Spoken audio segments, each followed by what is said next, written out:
اپنے آپ پر غور کریں. جتنے بھی پریشانی میں ہم ہیں، اگر صرف ہم اپنی ذات پر غور کریں، اپنے وجود پر غور کریں، تو ہم یہ محسوس کریں گے کہ ہماری یہ مختصر سی زندگی دن بدن وسائل سے آراستہ و پیراستہ ہو رہی ہے. آج سے تقریباً 10-15 سال پہلے، 20-25 سال پہلے بہت ساری ایسی چیزیں تھیں جو ہمارے پاس نہیں تھی اور آج موجود ہیں. 20-25 سال پہلے کے مقابلے میں آج اگر ہم مالی اعتبار سے اپنے معاشرے کا، اپنی سوسائٹی کا، اپنے سماج کا جائزہ لیں، ہم اور مضبوط ہیں. ہمارا لائف اسٹائل اور بہتر ہے، ہمارے مکانات اور خوبصورت ہیں، ہمارا اٹھنا بیٹھنا، ہمارا رہنا سہنا، ہمارا کھان پان 20-25 سال پہلے کے مقابلے میں آج بہت زیادہ بہتر ہے.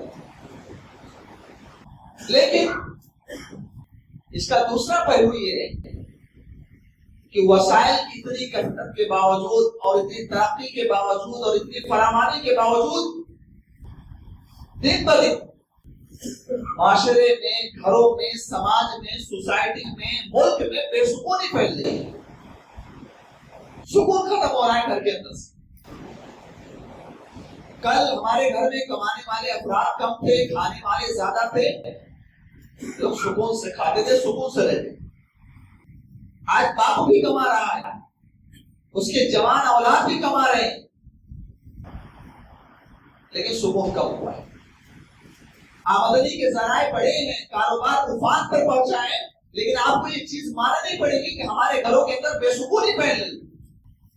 گھروں کے اندر جھگڑے ہیں، باپ بیٹے سے ناراض، بیٹی ماں سے ناراض، پڑوسی سے ناراض، اور پھر ایک قدم اور آگے بڑھی. ملک میں بے چینی، ملک میں بدامنی، ہر آنے والے دن کے ساتھ ایک نیا ڈر، ایک نیا خوف، ایک نیا اندیشہ. پتہ نہیں فیوچر میں، مستقبل میں مسلمانوں کے وجود کے ساتھ کیا کیا جائے. ایک قدم اور آگے بڑھو.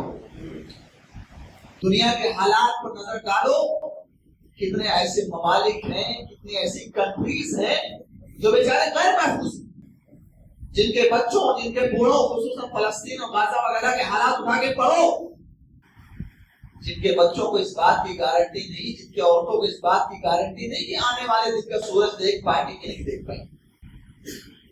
سوال یہ پیدا ہوا، یہ مصیبتیں، یہ پریشانیاں، یہ بے سکونی، یہ بدامنی، یہ مصائب و بلیات کیوں؟ قرآن مجید سے جواب طلب کرتے ہیں. قرآن مجید ہمیں ایک شارٹ لفظ میں، مختصر سے لفظ میں اس آیت تمام مصیبتوں کا، تمام آفات و بلیات کا، تمام مصائب و آلام کا مختصراً اللہ تبارک و تعالیٰ نے اپنی کتاب کے اندر کوٹ کر دیا، جواب دے دیا. اللہ نے فرمایا وَمَا أَصَابَكُم مِّن مُّصِيبَةٍ فَبِمَا كَسَبَتْ أَيْدِيكُمْ وَيَعْفُو عَن كَثِيرٍ. میرے بندو، جو بھی مصیبتیں تمہارے اوپر آتی ہیں، جو بھی آفات و بلیات تمہارے اوپر آتے ہیں، جو بھی مصائب و آلام، جو بھی پریشانیاں، جو بھی ہموم و غموم تمہارے اوپر آتے ہیں، وہ تمہارے اپنے کرتوتوں کا نتیجہ ہے. وَيَعْفُو عَن كَثِيرٍ. اور یہ جو سزائیں تمہارے اوپر نافذ کی جاتی ہیں، یا مصیبتیں، پریشانیاں جو تمہارے اوپر آ رہی ہیں، یہ تمہارے تھوڑے گناہوں کی سزا ہے. بہت سارے گناہوں کو تو اللہ تبارک و تعالیٰ نے معاف کر دیا. اگر اللہ تبارک و تعالیٰ ہمارے گناہوں کے عوض میں ہمیں سزا دینا چاہے تو برداشت نہیں کر پائیں گے. ہمارا یہ بدن اتنا صلاحیت نہیں رکھتا ہے کہ اللہ کے عذاب کو برداشت کر سکے. وَيَعْفُو عَن كَثِيرٍ. اللہ تبارک و تعالیٰ نے بہت ساری غلطیوں کو، بہت ساری لغزشوں کو، بہت سارے خطاؤں کو اللہ نے معاف کر دیا ہے. یہ قرآن کریم کے سورہ شعراء کی آیت ہے. قرآن کریم کی آیت کریمہ ہمیں دعوت غور و فکر دے رہی ہے. یہ ہم سے اس بات کی ڈیمانڈ کر رہی ہے، کہ ہمیں اس بات پر آمادہ کر رہی ہے کہ ہم غور کریں ہمارے اندر کوتاہی کہاں ہے، ہمارے اندر کمیاں کہاں، ہمارے اندر غلطی کہاں. اچھا، یہ جو مصائب و آلام، آفات و بلیات ہمارے اوپر آتے ہیں، کسی بھی شکل میں ہو، چاہے ظالم حکمران کے حکمرانی کی شکل میں ہو، چاہے کاروبار میں مندی کی شکل میں ہو، چاہے گھر میں بے سکونی کی شکل میں ہو، چاہے ملک میں بدامنی کسی بھی شکل میں ہو، لیکن مصائب و آلام، پریشانیاں، مصیبتیں آتی ہیں، ان کا مقصد کیا ہے؟ اگر آپ قرآن مجید کا ترجمہ کے ساتھ، ٹرانسلیشن کے ساتھ، اس کی انٹرپریٹیشن کے ساتھ، ترجمہ تفسیر کے ساتھ پڑھیں گے تو ان مصیبتوں کا، پریشانیوں کا، آفات و بلیات کا 3 مقصد ہوتا ہے۔ پہلا مقصد، یہ پریشانیاں، یہ مصائب و بلیات ہماری آزمائش کے لیے آتے ہیں۔ قرآن مجید کا دوسرا پارہ اٹھائیے، اللہ تبارک و تعالیٰ نے بیان فرمایا وَلَنَبْلُوَنَّكُمْ بِشَيْءٍ مِّنَ الْخَوْفِ وَالْجُوعِ وَنَقْصٍ مِّنَ الْأَمْوَالِ وَالْأَنفُسِ وَالثَّمَرَاتِ وَبَشِّرِ الصَّابِرِينَ۔ اللہ نے فرمایا کہ میرے بندوں، یہاں تاکید کا صیغہ استعمال ہوا ہے کہ میرے بندوں تمہیں ضرور آزمائیں گے، کبھی جان کی کمی کے ذریعہ، کبھی مال کی کمی کے ذریعہ، کبھی پھلوں کی کمی کے ذریعہ، کبھی بھوک کے ذریعہ، اور کبھی خوف کے ذریعہ تمہیں ڈرا کر کے آزمایا جائے۔ وَبَشِّرِ الصَّابِرِينَ، اور اے نبی آپ بشارت سنا دے صبر کرنے والے کو۔ صبر کرنے والے کون لوگ ہیں؟ الذین اذا اصابتهم مصیبہ، کہ جب ان کے اوپر کوئی مصیبت آتی، کوئی پریشانی آتی ہے، کوئی غم، کوئی تکلیف، کوئی درد ان کو لاحق ہوتا ہے، تو ان کی زبان سے ہائے باپ، ہائے ابا کے الفاظ نہیں نکلتے ہیں، بلکہ ان کی زبان سے ایک ہی جملہ نکلتا ہے، انا للہ و انا الیہ راجعون۔ ہم اللہ کی پراپرٹی ہیں، ہم اللہ کی ملکیت ہے، ہمارا مالک اللہ ہے، اور ہم لوٹ کر اسی اللہ تبارک و تعالیٰ کی طرف جانے والے ہیں۔ قرآن کریم کی سورہ بقرہ کی 2 آیتیں ہمیں بتا رہی ہیں کہ پریشانیاں، آفات و بلیات ہمیں آزمانے کے لیے آتی ہیں،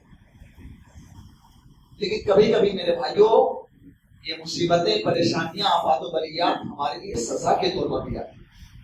قرآن مجید کے اندر اللہ تبارک و تعالیٰ نے مختلف قوموں کے واقعات ذکر کیے، قوم عاد ہے، قوم ثمود ہے، قوم لوط ہے، قوم شعیب ہے، فرعون ہے، قارون ہے، نمرود ہے، تباہ ہوئے، برباد ہوئے۔ کیوں؟ اللہ فرماتا ہے سورہ حاقہ اٹھا کے پڑھو، فَأَمَّا ثَمُودُ فَأُهْلِكُوا بِالطَّاغِيَةِ وَأَمَّا عَادٌ فَأُهْلِكُوا بِرِيحٍ صَرْصَرٍ عَاتِيَةٍ سَخَّرَهَا عَلَيْهِمْ 7 لَيَالٍ وَثَمَانِيَةَ أَيَّامٍ حُسُومًا فَتَرَى الْقَوْمَ فِيهَا صَرْعَىٰ كَأَنَّهُمْ أَعْجَازُ نَخْلٍ۔ اللہ فرماتا ہے کہ قوم ثمود کو ہم نے آواز کے عذاب کے ذریعے ہلاک کر ڈالا۔ آسمان سے زوردار آواز آئی، کانوں کے پردے پھٹ گئے، کلیجے پھٹ گئے، مر گئے، ختم ہو گئے۔ اور قوم عاد کے اوپر اللہ فرماتے ہیں کہ ہم نے ہواؤں کا عذاب بھیجا۔ اللہ کے عذاب کی مختلف شکلیں ہو سکتی ہیں، اس کی شکلوں میں سے ایک شکل ہوا کا عذاب۔ وَأَمَّا عَادٌ فَأُهْلِكُوا بِرِيحٍ صَرْصَرٍ عَاتِيَةٍ، اللہ فرماتا ہے کہ قوم عاد کے اوپر ہم نے ہواؤں کا عذاب بھیجا۔ 7 لَيَالٍ وَثَمَانِيَةَ أَيَّامٍ، 7 راتیں اور 8 دن لگاتار کنٹینیو مسلسل ہوائیں چلتی رہی۔ اور کیسی ہوا تھی، کیسی آدھی تھی؟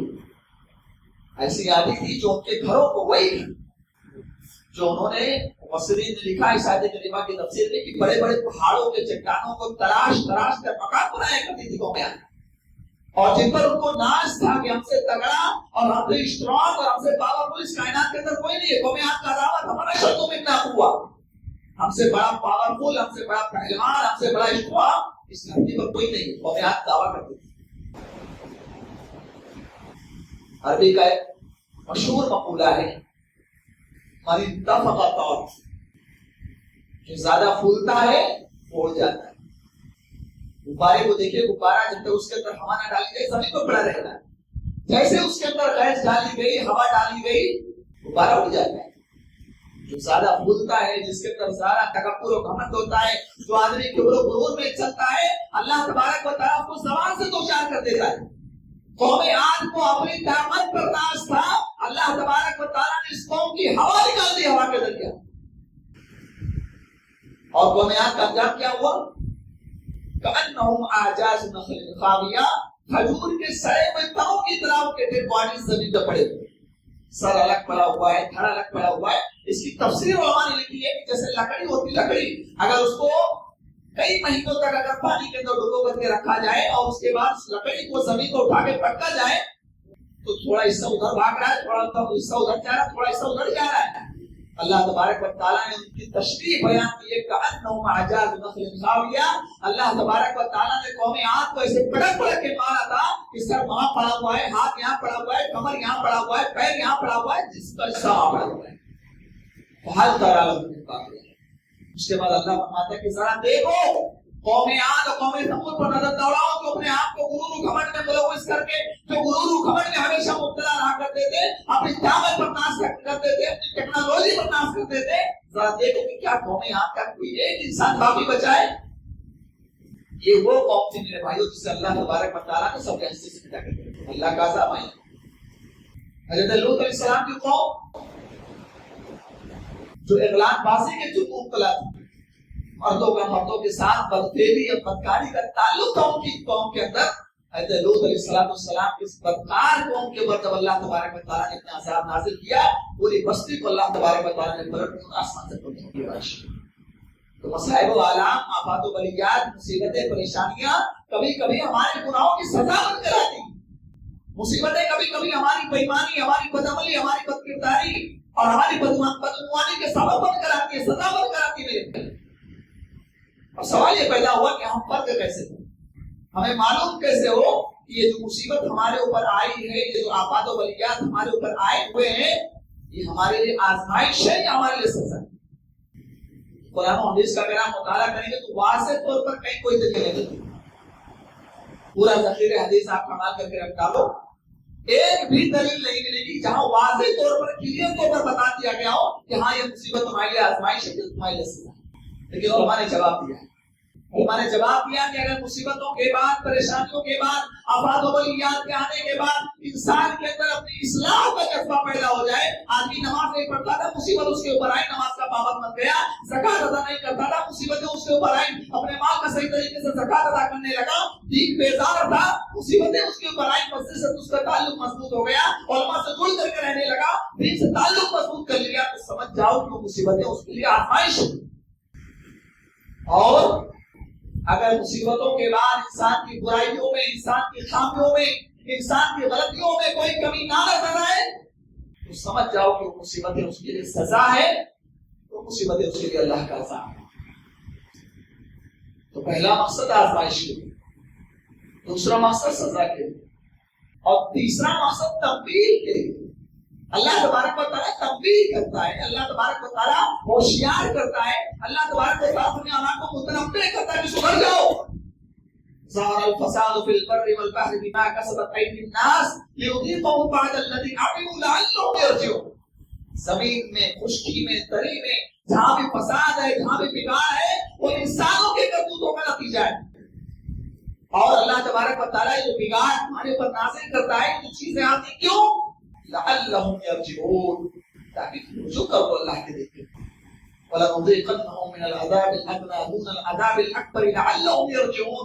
اللہ بڑا عذاب نازل کرنے سے پہلے چھوٹا عذاب تمہارے پر اس لیے بھیجتا ہے تاکہ تم رجوع کرو اپنے گناہوں سے، رجوع کرو اپنے بدعمالی سے، رجوع کرو اللہ کے دین کی طرف، رجوع کرو مسجد کی طرف. تو یہ ہوتی ہے میرے بھائیوں پریشانیوں کے تین بنیادی مقصد. اب ہم اپنے اس ٹاپک، اس موضوع کے اگلے حصے کی طرف پڑھتے ہیں کہ پریشانیاں، آفات و بلیات، مصائب و آلام کے اسباب کیا ہیں، کیوں آتی ہیں مصیبتیں، پریشانیاں، آفات و بلیات. نمبر 1، یہ مصیبتیں، پریشانیاں، آفات و بلیات، عذاب ہمارے اوپر اس لیے بھی آتے ہیں کیونکہ ہم اللہ کے دین کے ساتھ کھلواتے ہیں. جمعہ کے دن آ جاتے ہیں مسجد کے اندر، نہا دھو کر کے، کرتا پیجامہ پہن کر کے، ٹوپی لگا کر، عطر لگا کر کے مسجد کے اندر آئے. کون سی دلیل ہے میرے بھائی آپ کے پاس کہ صرف جمعہ کی نماز آپ کے اوپر پڑھ دیں؟ اس عالم نے آپ کو بتا دیا کہ جمعہ کے دن آ جاؤ، آپ کا پورا کوٹا پورا ہو گیا، ہفتے کے 6 دن جو ہے آپ مسجد سے غائب رہو، کوئی گناہ تمہارے پر نہیں. اس عالم نے آپ کو بتا دیا نماز اپنے ٹائم پر فرض ہے. دین میں منمانی کر رہے ہیں، ہماری خواہش کے مطابق، ہم اپنے من کے مطابق دن بھر عمل کر رہے ہیں، جمعہ پڑھ رہے ہیں، فجر، ظہر، عصر، مغرب، عشاء غائب. اس نے بتا دیا کہ ان نمازوں سے برگشتہ ہو جاؤ، ان نمازوں سے اپنے آپ کو روک کر کے رکھو، جمعہ کے دن حاضر ہو جاؤ، تمہارا حق پورا ہو گیا. کبھی معاف نہیں ہونے والی چیز. ان الصلاۃ کانت علی المؤمنین کتابا موقوتا. نماز اپنے ٹائم پر پڑھو. بیماری میں بھی معاف نہیں، سفر میں بھی معاف نہیں، پانی نہ ہو تب بھی معاف نہیں، کھڑے ہو کر کے پڑھ نہیں سکتے تب بھی معاف نہیں، جب کے جنگ میں بھی معاف نہیں. اپنے وقت پر فرض نماز. ہم نے کیا کیا؟ ہم نے شارٹ کٹ تلاش کر لیا تھی. جمعہ کے دن مسجد میں حاضر ہو گئے ہمارا اندراج ہو گیا، ہم رجسٹرڈ ہو گئے کہ بھائی ہم بھی مسلمان جمعہ میں آتے ہیں. ہم نے دین کو اپنے منمانے طریقے سے ڈیوائز کر لیا ہے، دین کو اپنے حساب سے شارٹ لسٹڈ کر لیا ہے، دین کو اپنے حساب سے مختصر کر لیا ہے. یہ یہودیوں کا طریقہ ہے. اور اگر ہم اپنی اس حرکت سے باز نہ آئے، واللہ رسول سے بول رہا ہوں، اللہ کا عذاب، اللہ کی طرف سے مصیبتیں، پریشانی ہمارے مقدر بن جائیں. یہودیوں کا طریقہ اللہ نے برباد کر کے رکھ دیا، دین میں منمانی کرتے ہیں تو یہودیوں کو. افتؤمنون ببعض الكتاب وتكفرون ببعض وما جزاء من يفعل ذلك منكم الا خزي في الحياة الدنيا ويوم القيامة يردون الى اشد العذاب. اے یہودیو، کیا تم اللہ کی کتاب میں کچھ حصے کو مانتے ہو، کچھ حصے کا انکار کرتے تو منمانی کر کے دین پر عمل کرتے ہو؟ یاد رکھو اگر ایسا کرو گے اللہ دنیا کے اندر بھی تم کو ذلیل و رسوا کرے گا.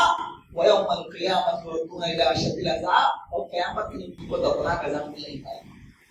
دین میں منمانی کر رہے ہیں، اس لیے ہمارے یہاں آج ہم رونا روتے ہیں کہ ہمیں ہر طریقے سے ستایا جاتا ہے، ہماری معیشت کو تباہ کرنے کے لیے ہماری مارکیٹوں کو جلا دیا جاتا ہے، ہماری دکانوں کو جلا دیا جاتا ہے، ہمارے نوجوانوں کو لے جا کر کے ان کے ساتھ معاملے کر دی جاتی ہے، ہماری عورتوں کے گردوں کو چھینا جاتا ہے. امرود ہے. یہ دین میں منمانی کرنے کا نتیجہ ہے کہ اللہ تبارک و تعالیٰ نے مسلمان کمیونٹی کو، مسلمان جماعت کو، مسلمان گروہ کو اللہ تبارک و تعالیٰ نے ان کے ظالموں کے ذریعے تجربہ کیا. پھر دنیا خزي وفي الحیات ویوم القیامت یردون الی اشد العذاب. دین میں منمانی کرو گے، مصیبتیں پریشانیاں آئیں گی، اللہ دنیا کے اندر بھی ذلیل رسوا کرے گا اور آخرت کے اندر بھی دردناک عذاب ملے گا. مصیبتیں پریشانیاں کبھی کبھی ہمارے کو اس لیے بھی آتی ہیں کیونکہ قرآن کریم ہمارے گھروں میں رمضان کے علاوہ نہیں کھلتا ہے. ہمارے گھروں میں 24 گھنٹے فلمی گانے بج رہے ہیں، ناچ گانے بج رہے ہیں، مگر قرآن کریم کوئی پڑھنے والا نہیں، کوئی غور کرنے والا نہیں، کوئی تدبر کرنے والا نہیں. اگر یہاں پہ اگر کسی سے پوچھا جائے آج جمعہ کا دن ہے، کون ہے جو سورۃ الکہف کی تلاوت کر کے آئے، چند لوگوں کے ہاتھ اٹھیں گے جن کو ہم انگلیوں پہ گن سکتے. یہ ہماری حیثیت، یہ ہماری حالت ہے. پھر بھی روتے ہیں کہ ہم پریشان ہیں، ہمیں ستایا جاتا ہے، ہمارے اوپر رزق کی تنگی ہے، کاروبار میں مندی آ گئی ہے، گھروں میں یہ مسئلہ چل رہا ہے، باپ کا باپ کے ساتھ جھگڑا چل رہا ہے. پھر ہم نہیں ہوتے. کیوں؟ اسی قرآن کو چھوڑنے کی وجہ. ان اللہ یرفع بهذا الكتاب اقواما ويضع به آخرین. وہ معزز تھے زمانے میں، ہے نا مشہور ہے، جو معزز تھے زمانے میں اصحاب قرآن ہو کر اور کفار ہوئے تاریخ قرآن. اسلام ہمارے لوگوں کی زندگی کے اندر قرآن کی تلاوت بھری پڑی تھی اور اسی قرآن کی برکت کی وجہ سے اللہ تبارک و تعالیٰ کو اونچا مقام دیا. اور آج ہم رو رہے ہیں، ہمیں مارا جا رہا ہے، ہمیں ستایا جا رہا ہے، مصیبتیں پریشانیاں ہمارے اوپر اس لیے آ رہی ہیں کہ ہم نے اللہ کی اس ذکر سے، اللہ کی اس کتاب سے ہم نے اپنے آپ کو روک کر کے رکھا ہے، اس سے بیزار ہو گئے قرآن سے، اس سے منہ اور آپ کو روک لیا ہے، قرآن کی طاقوں کی زینت بنا دیا ہے، قرآن کو طاقوں کی زینت بنا دیا. اللہ نے بیان فرمایا وَمَنْ أَعْرَضَ عَنْ ذِكْرِي فَإِنَّ لَهُ مَعِيشَةً ضَنْكًا وَنَحْشُرُهُ يَوْمَ الْقِيَامَةِ أَعْمَى. اللہ نے بیان فرما دیا کہ ہمارے ذکر سے اعراض کرو گے، ہماری کتاب سے اعراض کرو گے، ہماری کتاب کو بالائے طاق رکھو گے، ہمارے میسج اور ہمارے پیغام کو نہیں کرو گے، تمہاری زندگی میں چین و سکون کے لیے اپنی زندگی میں توجہ ہوگی. تمہاری زندگی میں مصیبتیں پریشانیاں بڑھ جائیں گی، تم زندگی میں چین و سکون اور اطمینان کے لیے ترس جاؤ گے. کہ مصیبتیں پریشانیاں ہمارے اوپر اس لیے بھی آ رہی ہیں کہ آج بہت سارے مسلمان ہیں تو دوسرے مسلمانوں کو اللہ کے ذکر سے روکیں. اگر ایک غیر مسلم انسان اللہ کے ذکر سے، اللہ کے بندوں کو، مسلمانوں کو مسجد سے روک رہا، بات سمجھ میں آتی ہے، لیکن یہ بھی ایک تلخ حقیقت ہے، آپ کو ماننا پڑے گا. کسی ہندوستان پر بہت سارے مسلمان ایسے ہیں جو دوسرے مسلمانوں کو اللہ کے ذکر سے روک رہے ہیں. مسلک کی نفرت اتنی بڑی ہے، فرقہ پرستی اتنی بڑی ہے کہ ہم ایک مسلک کے آدمی کو دوسرے مسلک کے آدمی کو اپنے گھر کے اندر، اپنے محلے اور اپنی مسجد کے اندر برداشت کرنے کو تیار ہے. اسی ہندوستان کے سرزمین پر، خصوصاً اسی شہر بمبئی کی زمین پر بے شمار مسجدیں ہیں جہاں پر ایک خاص مسلک کے لوگوں نے اپنے مسجد کی دیوار پر یہ بینر لگا کر کے رکھا ہے کہ یہ خاص مسلک کی مسجد ہے، اس میں فلاں فلاں مسلک کے لوگ آئے، ان کے ساتھ جھگڑا ہوتا ہے. یہ فرقہ پرستی کے آپ سے اختلافات کھیل رہے ہیں جس کی وجہ سے اللہ تبارک و تعالیٰ کی طرف سے مصیبتیں آئی. علامہ اقبال کا بہت مشہور شعر ہے، چلتے ہیں دبے پاؤں کوئی جاگ نہ جائے، غلامی کے اسیروں کی یہی خاص ادا ہے، جو قوم حق بات پر ہوتی نہیں یکجا، اس قوم کا حاکم بس اس کی سزا ہے۔ آج ہمارے یہاں اتنا اتفاقی اور عدم اتحاد اور اتنا اختلافی کا معاملہ چل رہا ہے، جس کی وجہ سے آج ظالم حکمران ہمارے اوپر مسلط ہے اور ہماری دل کی ہڈی کو توڑنے میں لگا ہوا ہے۔ ہم مسلک کھیل رہے ہیں، تو وہابی ہے، تو دیوبندی ہے، تو بریلوی ہے، تو شافعی ہے، تو مالکی ہے، تو حنبلی ہے، تو شیعہ ہے، تو ہماری مسجد کے اندر نہیں آ سکتا، تو ہمارے جنازے میں آ گیا تو جنازہ قبول نہیں کیا جائے گا، تو ہماری نکاح کے اندر آ گیا تو ہمارا نکاح خراب ہو جائے گا۔ یہ ہم کھیل رہے ہیں۔ یہ مسلک پرستی ہمیں لے ہوئی ہے میرے بھائی۔ یہ مسلک پرستی کی وجہ سے اللہ تبارک و تعالیٰ کی طرف سے مصیبتیں پریشانیاں آ رہی ہیں۔ آج بہت سارے لوگ ہیں میرے بھائی، یہ حقیقی بات بتا رہا ہوں اللہ کے ذکر سے، اور مسلک پرستی اتنی بڑی ہے کہ اگر کسی علاقے میں اگر کہیں پروگرام میں جانا ہو، کہیں جمعہ میں جانا ہو، جمعہ پڑھانے جانا ہو، یا کسی اہل حدیث عالم سے ملاقات کرنے جانا ہو، اور کسی دوسرے مسلک کے آدمی سے عالم کا گھر اگر معلوم کرنا ہو، مسجد معلوم کرنی ہو کہ فلاں اہل حدیث مسجد کہاں ہے، واللہ بتا رہا ہوں آپ پریشان ہو جاؤ گے پوچھ کر کے، وہ آدمی بتائے کہ اہل حدیث مسجد ہے۔ اتنی نفرت بھری ہوئی ہے، اتنی عصبیت بھری ہوئی ہے کہ مسجد کی طرف بھی بتانا لوگ اس کو برا سمجھتے ہیں۔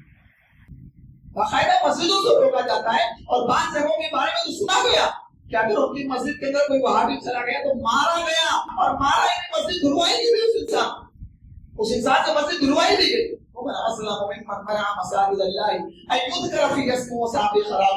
اللہ فرماتا ہے کہ اس انسان سے بڑھ کر ظالم کون ہو سکتا ہے جو اللہ کی مسجد میں آ کر کے اللہ کے بندوں کو اللہ کی بندگی کرنے سے روکے، اللہ کے بندوں کو نماز پڑھنے سے روکے، اللہ کے بندوں کو قرآن کی تلاوت کرنے سے روکے، اس انسان کے بڑھ کر ظالم کوئی نہیں۔ ہم اللہ کے بندوں، آج اللہ کے بندوں کو اللہ کے گھر سے، اللہ کی مسجد سے دور کیا جاتا ہے، روکا جاتا ہے، تو مصیبتیں اسی لیے بھی ہمارے اوپر آتی ہیں۔ مصیبتیں، پریشانیاں، آفات و بلیات کبھی کبھی ہمارے اوپر اس لیے بھی آتی ہے کہ اللہ تبارک و تعالیٰ نے ہمیں جو دیگر امتوں پر امتیازی خصوصیت ادا کی، وہ کیا ہے؟ کیوں اللہ تبارک و تعالیٰ نے ہم کو خیر امت قرار دیا؟ اللہ نے تو امت بھی کہہ سکتا تھا، ہمیں امت محمدیہ بھی کہا جا سکتا تھا قرآن میں، لیکن قرآن میں خیر امت کیوں کہا گیا؟ کنتم خیر امت اخرجت للناس تأمرون بالمعروف وتنهون عن المنکر۔ اللہ نے خیر امت ہمیں اس لیے کہا کہ ہم بھلائی کا حکم دیتے تھے، برائی سے روکتے تھے، غلط کاموں سے، منہیات سے، فواحش و منکرات سے، برے کاموں سے۔ اگر سماج کے اندر کوئی غلط کام ہو رہا ہے، یہ روکنا ہمارا فریضہ تھا، ہم نے اس فریضے کو ترک کر دیا ہے، اسی وجہ سے اللہ تبارک و تعالیٰ کی طرف سے مصیبتیں آئیں۔ ہم اپنے فریضے سے غافل ہو گئے، ہم نے اپنا فریضہ چھوڑ دیا ہے، اسی وجہ سے اللہ تبارک و تعالیٰ ہمیں ذلیل کر رہا ہے، اسی وجہ سے اللہ کی طرف سے مصیبتیں، پریشانیاں ہمارے اوپر آ رہی ہیں۔ اور اس خام خیالی میں نہ رہو کہ ہم گناہ نہیں کر رہے ہیں، سامنے والا گناہ کر رہا ہے تو صرف اسی کے اوپر مصیبت آئے۔ ہم گناہ نہیں کر رہے، ہم غلط کام نہیں کر رہے، ہم حرام کمائی ہمیں نہیں لگے ہوئے، ہمارے گھر کے اندر حلال انکم آ رہا ہے، اور ہمارا جو غلط کاموں میں لگا ہوا ہے، 2 نمبر کام کر رہا ہے، وہ غلط کام کر رہا ہے، اس کے اوپر مصیبت آئے گی نہیں۔ آپ کو پتا ہے آپ کا پڑوسی غلط کام کر رہا ہے، آپ کے پڑوسی کا نوجوان بیٹا زنا کے عدوں میں جا رہا ہے، غلط کاموں کے راستے پہ جا رہا ہے، شراب نوشی کر رہا ہے، آپ کو معلوم ہے، اور آپ نہیں روک رہے تو اللہ آپ کو بھی پریشان، آپ کے اوپر بھی پریشانیاں ہیں، آپ کے اوپر بھی عذاب آئے، آپ کے اوپر بھی مصیبتیں آئیں۔ ایک دلیل کے طور پر ایک واقعہ میں آپ کے سامنے پیش کرتا ہوں۔ اللہ تبارک و تعالیٰ نے سورہ مائدہ کے اندر ایک بستی کا واقعہ بیان کیا ہے، سمندر کے کنارے لوگ رہتے ہیں، شاید آپ نے واقعہ سنا ہو، شارٹ میں بیان کرتا ہوں۔ بنی اسرائیل کی کوئی قوم تھی، سمندر کے کنارے یہ لوگ رہا کرتے تھے، اور ان کا ذریعہ معاش جو تھا وہ سمندر سے مچھلی کو شکار کر کے اس کو مارکیٹ کے اندر بیچ کر کے اسی کی قیمت سے فائدہ اٹھانا ان کا ذریعہ معاش تھا۔ اللہ تبارک و تعالیٰ نے اس مچھلی والوں جو سمندر کے کنارے رہتے تھے کی آزمائش لی، ایسی آزمائش لی، کہا کہ تم ہفتے کے 6 دن جو ہے مچھلی کا شکار کر سکتے ہو، لیکن سنیچر کے دن مچھلی کا شکار نہیں کرو۔ اور اللہ نے آزمائش ایسی لی کہ ہفتے کے 6 دن مچھلیاں غائب رہتی تھیں، اور سنیچر کے دن بالکل پانی کی سطح پر اوپر نظر آتی۔ تو ان لوگوں نے کیا کیا، ہیلا بنایا، ہیلا تلاش کیا، سمندر کے قریب ایک گڈھا کھودا اور سمندر اور نالی سے گڈھے سے اٹیچڈ ایک نالی بنا، اب جب سمندر کے اندر مچھلیاں آتی تھی تو ان نالیوں کے راستے ہوتے ہوتے گڈھوں میں آ جاتی تھی، اور جب گڈھوں میں مچھلیاں آ جاتی تھی تو یہ گڈھوں کا منہ بند کر دیتے تھے، دروازہ بند کر دیتے تھے، اور اطمینان کے ساتھ اتوار کے دن جو ہے، سنڈے کے دن جو ہے مچھلی شکار کرتے تھے۔ یہ ان لوگوں نے طریقہ بنایا، ہیلا بنایا۔ اور جب یہ حرکتیں ہو رہی تھی قوم کے اندر، تو قوم کے اندر تین طبقہ تھا۔ ایک طبقہ وہ تھا جو یہ غلط کام کر رہا تھا، ایک طبقہ وہ تھا جو ان کو منع کر رہا تھا کہ بھائی صاحب ایسا مت کرو، اللہ نے منع کیا ہے، اللہ نے تم کو سنیچر کے دن مچھلی کا شکار کرنے سے منع کیا ہے، تو ٹھیک ہے تم اسی طریقے سے نہیں کرو، لیکن ایک اور طریقہ ہے جس کو تم اپنا رہی ہو بھی غلط ہے، اس کو مت کرو۔ اور ایک طبقہ وہ تھا جو خاموش ہے، جو لوگ کہہ رہے تھے یہ کر رہے ہیں تو کریں، ہمیں اس سے کیا مطلب ہے، اللہ ان کو برباد کرے گا۔ یہی فکر آج ہمارے یہاں بھی بیٹھی ہوئی، یہ نوجوان جو ہے غلط کام کر رہا ہے، اللہ اس کو برباد کرے گا، اس کو تباہ کرے گا، ہم تھوڑی نہ تباہ، یہ کر رہا ہے، اس کے اوپر مصیبت آئے گی۔ اسی فکر کے حاملین اس طبقے کے اندر بھی موجود تھے۔ تو اللہ فرماتا ہے فلما نسوا ما ذکروا بہ، جب نافرمانیاں ہم سے زیادہ بڑھنے لگی اور ہمارا عذاب آیا تو ہم نے صرف ان لوگوں کو بچایا انجینا الذین ینہون عن السوء، جو برائی سے روک رہے ہیں۔ باقی سارے لوگوں کو اللہ تبارک و تعالیٰ نے تباہ و برباد کر کے رکھ دیا، تمام کے تمام لوگوں پر مصائب و آلام آئے، آفات و بلیات آئے، وہ لوگ بھی برباد ہوئے جو اس جرم میں مبتلا تھے، اور وہ لوگ بھی برباد ہوئے کیپ کوائٹ، سائلنٹ، خاموش تماشائی بنے بیٹھے رہتے تھے، جو برائی کو دیکھتے تھے لیکن منع نہیں کرتے تھے، غلط کام کو دیکھتے تھے لیکن روکتے نہیں تھے، وہ لوگ بھی خاموشی کے ساتھ بیٹھے رہتے تھے۔ اللہ نے ان کو بھی تباہ و برباد کیا، ان کے اوپر بھی مصیبتیں آئیں، ان کے اوپر بھی عذاب آیا، انجینا الذین ینہون عن السوء، اللہ نے صرف ان لوگوں کو بچایا جو برائی سے روکا۔ تو مصیبتیں، پریشانیاں اس وقت بھی ہمارے اوپر آتی ہیں جب برائیوں سے روکنے کا سلسلہ ختم ہو جائے، غلط کاموں سے روکنے کا سلسلہ ختم ہو جائے، اس وقت بھی ہمارے اوپر مصیبتیں آتی ہیں۔ نمبر 5، مصیبتیں، پریشانیاں ہمارے اوپر آفات و بلیات اس وقت بھی آتی ہیں جب کسی قوم کا معاشی طبقہ حرام کاموں میں لگ جائے، حرام خوری میں لگ جائے، غریبوں کا حق مارنا شروع ہو جائے، کاروبار کے اندر ڈنڈی مارنا شروع ہو جائے، کاروبار کے اندر چوری چماری آ جائے، تو اس قوم کے اوپر بھی اللہ تبارک و تعالیٰ کی طرف سے مصیبت ہے۔ اللہ کے پیغمبر گزرے، حضرت شعیب علیہ السلام، قرآن کریم کی مختلف صورتوں کے اندر اللہ تبارک و تعالیٰ نے اس پیغمبر کا واقعہ بیان کیا۔ سورۃ الاعراف کے اندر تفصیل سے بیان ہے۔ وَإِلَىٰ مَدْيَنَ أَخَاهُمْ شُعَيْبًا قال لقومه يا قوم اعبدوا الله ما لكم من اله غيره قد جاءتكم بينة من ربكم فاوفوا الكيل والميزان ولا تبخسوا الناس اشياءهم ولا تفسدوا في الارض بعد اصلاحها۔ یاد کرو میرے پیغمبر حضرت شعیب علیہ السلام، شعیب علیہ السلام آتے اپنی قوم کے پاس اور کہتے کہ دیکھو بھائی، میں اللہ کا پیغمبر ہوں، اللہ کا نبی ہوں، اللہ تبارک و تعالیٰ کی بندگی کرو، اللہ کے ساتھ کسی کو شریک مت کرو۔ دنیا کے تمام دعات کو، دنیا کے تمام مبلغین کو، دنیا کے تمام خطبہ کو یہ میسج ملا، یہ پیغام ملا ہے تو شعیب علیہ السلام کی دعوتی مشن سے کہ سب سے پہلے توحید ہونی چاہیے انسان کی زندگی کے اندر۔ اگر ایک نوجوان انسان دعوت کے میدان میں آگے بڑھ رہا ہے تو اپنے سماج کے اندر توحید کا علم لے کر کے بڑھے، سماج کے لوگوں کو شرک سے روکے، بدعات و خرافات سے روکے، اس کے بعد اعمال کو روکے۔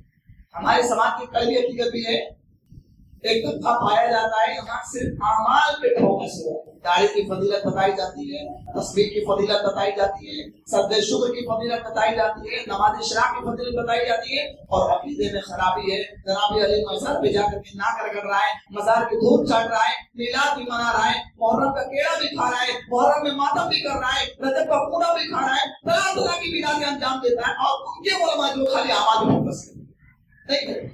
سب سے پہلے توحید۔ شعیب علیہ السلام نے کہا اللہ کی عبادت کرو، اللہ کے ساتھ کسی کو شریک مت کرو، اور ناپ تول میں کمی مت کرو، سامان لوگوں کو پورا کرو، کسی کا حق مت مارو، کاروبار میں چوری مت کرو، بےایمانی مت کرو، ٹنڈی مت کرو۔ اور اللہ نے جب زمین کا حساب صحیح بنایا ہے تو زمین میں اصلاح کے بعد وَلَا تُفْسِدُوا فِي الْأَرْضِ بَعْدَ إِصْلَاحِهَا، زمین میں اصلاح کے بعد بگاڑ نہ پیدا کرو۔ یہ شعیب علیہ السلام نے اپنی قوم کو تبلیغ کی۔ بہرحال قوم کے لوگ نہیں مانے، قوم کے لوگوں نے کہا کہ بھائی تو اپنی نماز روزے سے مطلب رکھ، ہمارے کاروبار میں کوئی انٹرفیئر کرتے ہیں، کاروبار میں کوئی دخل دے رہا ہے کہ ہم منافع کما رہے ہیں، 1 کلو کا سامان 900 گرام دے رہے ہیں، تو کیوں کیا معاملہ؟ جیسے آج ہمارے بہت سارے مالدار بھائیوں کا جواب ہوگا، بولی صاحب تقریر جو ہے اللہ اس کے رسول کی باتیں اپنے برو محراب تک اچھی لگتی ہیں. یہ جو حدیثیں بیان کی جاتی ہیں حلال و حرام کے بارے میں جب بتایا جاتا ہے کہ بھائی یہ کام مت کر حلال ہے حرام ہے, کہا جاتا ہے کہ مسجد تک آپ کی باتیں اچھی لگتی ہیں, کاروبار میں انٹرفیئر مت کرو, بزنس میں بتاؤ ہم کیا کما رہے ہیں, کیا کھا رہے ہیں, کیا پہنتے ہیں, اس سے کوئی مت کرو. آج یہی جواب ہے, یہی جواب شعیب علیہ السلام کو دیا گیا تھا کہ ارے بھائی ہم منافع کما رہے, تم کو کیا پرابلم ہے. آفات و بلیات کے بعد مٹلانے کے اوپر اللہ کا عذاب آ گیا. کیسا عذاب آیا؟ 3 ٹائپ کا عذاب آیا شعیب علیہ السلام. یہ واحد ایک ایسی قوم ہے, شعیب علیہ السلام کی قوم واحد ایک ایسی قوم ہے اللہ نے ان کے اوپر مسلسل 3 عذاب نازل کیے. ورنہ جتنی بھی قومیں گزری ہیں ایک ساتھ اللہ نے سب کو ہلاک و برباد کر دیا. پہلا آسمان میں ان کو بہت زیادہ جو ہے بہت گرمی محسوس ہو رہی تھی, تو آسمان میں ایک جگہ بدلی نظر آئی. اب یہ سارے کے سارے لوگوں نے سمجھا کہ شاید بارش ہونے والی ہے. سارے کے سارے لوگ اس بدلی کے نیچے گئے, اور وہ بدلی کیا تھی؟ وہ بدلی آگ کا انگارہ تھی, اس میں آگ کے شرارے بھرے ہوئے تھے.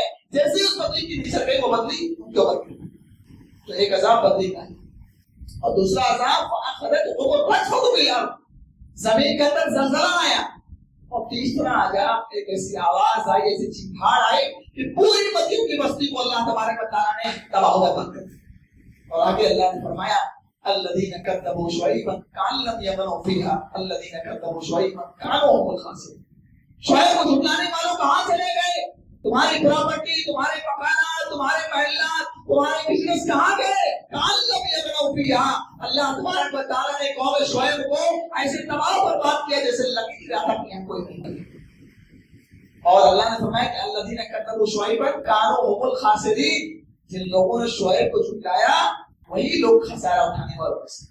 وہ لوگ سمجھ رہے تھے کہ ہم 1 کلو کا سامان 900 گرام دے, 100 گرام ہمارا پروفٹ ہے, 100 گرام ہمارا فائدہ ہے. اللہ نے فرمایا کانوا هم الخاسرین, تم سے بڑا خسارہ اٹھانے والا کوئی نہیں. مصیبتیں, پریشانیاں, آفات و بلیات, عذاب کبھی کبھی ہمارے اوپر اس لیے بھی آتی ہے جب سماج اور معاشرے کے لوگ حرام کاری میں لگ جائے, حلال و حرام کی تمیز ان کے اندر مل جائے, نوجوان انسان جو حرام کاموں میں لگ جائے, حرام بزنس میں لگ جائے, حرام تجارت میں لگ جائے, کاروبار میں ٹنڈی مارنا شروع ہو جائے, کانٹا مارنا شروع ہو جائے, تو اس قوم کے اوپر بھی آفات و بلیات آتی ہے.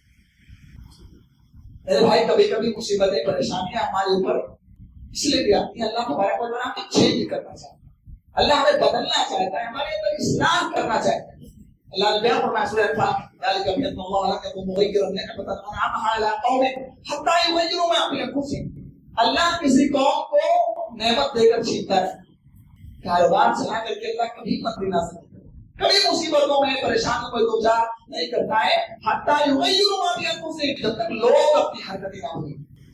اللہ کو کیا ہے میرے بھائی, اللہ کیوں اپنی مصیبت میں پریشانیاں آپ کے اوپر نازل کرے؟ اللہ نے تو قرآن کے اندر اعلان کر دیا ما یفعل اللہ بعذابکم ان شکرتم وآمنتم. اگر تم اللہ کا شکر ادا کرتے ہو, اللہ پر ایمان رکھتے ہو, تو اللہ تم کو عذاب دے کر کے کیا کرے گا میرے بھائی؟ ایک واقعہ, ایک چیز بیان کرنے کی بات ختم کروں گا. اللہ تبارک و تعالیٰ نے قرآن کریم کے 14 پارے کے اندر ایک واقعہ بیان کیا ہے, بستی کا مثال بیان, بستی کا ایگزامپل دے رہا, بستی کی مثال دے رہا. اللہ تبارک ضرب اللہ مثلا قرية كانت آمنة مطمئنة يأتيها رزقها رغدا من كل مكان. اللہ مثال بیان کر رہے بستی. بستی کا نام نہیں بتایا اس آیت کے اندر. دنیا کے تمام بستیوں کو, دنیا کے تمام قوموں کو یہ دعوت دیا گیا کہ تم اپنی بستی پر, اپنے سماج پر, اپنے معاشرے میں اس مثال کو فٹ کرو. ایک بستی کانت آمنة, جو بڑے امن کے ساتھ رہتی تھی, امن و سکون کے ساتھ رہتی تھی, اطمینان کے ساتھ رہتی تھی. اللہ نے بھائیوں سب سے پہلے امن کا ذکر کیا ہے. امن بہت بڑی اللہ کی ہے. انسان کی زندگی کے اندر گھر ہو, بنگلہ ہو, گاڑی ہو, بیوی ہو, بچے ہو, اور اس کو نیند لانے کے لیے دوائیاں کھانی پڑتی ہو, تو میرے بھائی ایسی دولت برباد ہے. بستر پر جائے, اس کو آٹومیٹک نیند نہ آئے, نیچرل نیند نہ آئے, بلکہ نیند لانے کے لیے دوائیاں کھانی پڑی. محلات یہ بغل کسی کام کی نہیں میرے بھائی, سب سے بڑی دولت امن کی دولت. تو اللہ نے بیان فرمایا کہ بستی تھی امن و سکون کے ساتھ رہتی تھی. یأتیہا رزقہا رغدا من کل مکان, اور روزی روٹی کی بڑی فراوانی تھی, ہر طرف سے روزی روٹی ان کے گھر میں آ رہی تھی. ان کا ذریعہ معاش چاروں طرف سے ہو رہا. اب چین و سکون کے ساتھ رہ رہے, اطمینان کے ساتھ رہ رہے, روزی روٹی کو کوئی کمی نہیں ہے. کیا کیا اس قوم کے لوگوں نے؟ فَكَفَرَتْ بِأَنْعُمِ اللَّهِ, اللہ کی نعمتوں کا انکار کرنا شروع کر دیا, نعمتوں کی ناشکری کرنا شروع کر دیا. فَأَذَاقَهَا اللَّهُ لِبَاسَ الْجُوعِ وَالْخَوْفِ بِمَا كَانُوا يَصْنَعُونَ. اللہ تبارک و تعالیٰ نے بستی کے لوگوں کو خوف اور بھوک کے عذاب دیا. بھوک کا عذاب آ لوگ بھوکے مرے. اور ایک بات نوٹ کرو کہ بھوکے رہنے کا صرف مطلب یہی نہیں ہے کہ ہمارے گھر کے اندر کچن میں چولہا نہ جلے, ہمارے گھر کے اندر کھانا نہ بنے. بھوکے رہنے کا مطلب یہ بھی ہے کہ ہمارے گھر کے اندر کھانا بن رہا ہے, پک رہا ہے, مرکب غذائیں بن رہی ہیں, لیکن ہم طرح طرح کی بیماریوں میں ملوث ہیں. ہمارا جسم جو ہے وہ طرح طرح کی بیماریوں میں جوڑ رہا ہے. شوگر پیشنٹ ہے, بلڈ پیشنٹ ہے, ہمیں اللہ نے اگر مختلف بیماریاں ہیں, چکن بن رہا ہے, مٹن بن رہا ہے, لیکن اللہ نے محروم کر دیا اس لذیذ کھانے سے. یہ بھی بھوکے رہنے کا مطلب ہے. تو ناشکری آئی اس قوم کے اندر, اللہ کی نعمتوں کی ناشکری کرنا شروع کر دیا اس قوم کے لوگوں نے, نعمتوں کی تکبیر کرنا شروع کر دیا اس قوم کے لوگوں نے. اللہ نے خوف اور بھوک کا لباس اور خوف اور بھوک کا عذاب اس بستی کو بنا. یہ میرے بھائیوں مصیبتوں کے اسباب ہیں جو میں نے آپ کے سامنے بیان کی. وقت ختم ہو گیا. اللہ تبارک و تعالیٰ سے دعا کرتے رب تعالیٰ ہمیں ان باتوں پر عمل کرنے کی توفیق عطا فرمائے. رب تعالیٰ جو ہمارے نوجوانوں کی اصلاح فرما دے. رب تعالیٰ ہمیں ان کاموں کو کرنے کی توفیق دے جس سے رب تعالیٰ کو خوش ہوتا ہے, اور کاموں سے دور رہنے کی, ان چیزوں سے دور رہنے کی توفیق دے جس سے رب تعالیٰ ناراض ہوتا ہے. الہ العالمین تو ہمارے بزرگوں کی حفاظت فرمائے, ہمارے نوجوان نسلوں کی حفاظت فرمائے, ہمارے بچوں کی حفاظت فرمائے, ہماری ماں اور بہنوں کو اس مختلفت کی حفاظت کرنے کی توفیق عطا فرمائے. الہ العالمین ہمارے نوجوانوں میں سے جو لوگ اگر کسی نشے کی لت ہے, منشیات کے عادی بن چکے ہیں, الہ العالمین ان کی اس لت کو دور فرما دے. الہ العالمین ہم میں سے جو بیمار ہیں ان کو شفا کامل واجل عطا فرمائے, جو مفروض ان کے درد کی ادائیگی عطا فرما دے. الہ العالمین جب تک اس کائنات کے اندر رکھے, ایمان بالخیر پر رکھے, صحابہ کرام کی منہج پر چلنے والا بنائے, جناب محمد رسول اللہ صلی اللہ علیہ وسلم کے ہاتھ جامع کوثر نصیب عطا فرمائے. الہ العالمین جب تک اس کائنات کے اندر رکھ, ایمان پر رکھ, اور جب موت آئے تو ہماری اس زبان سے کلمہ لا الہ الا اللہ جاری ہو. آمین. وآخر دعوانا الحمد للہ رب العالمین.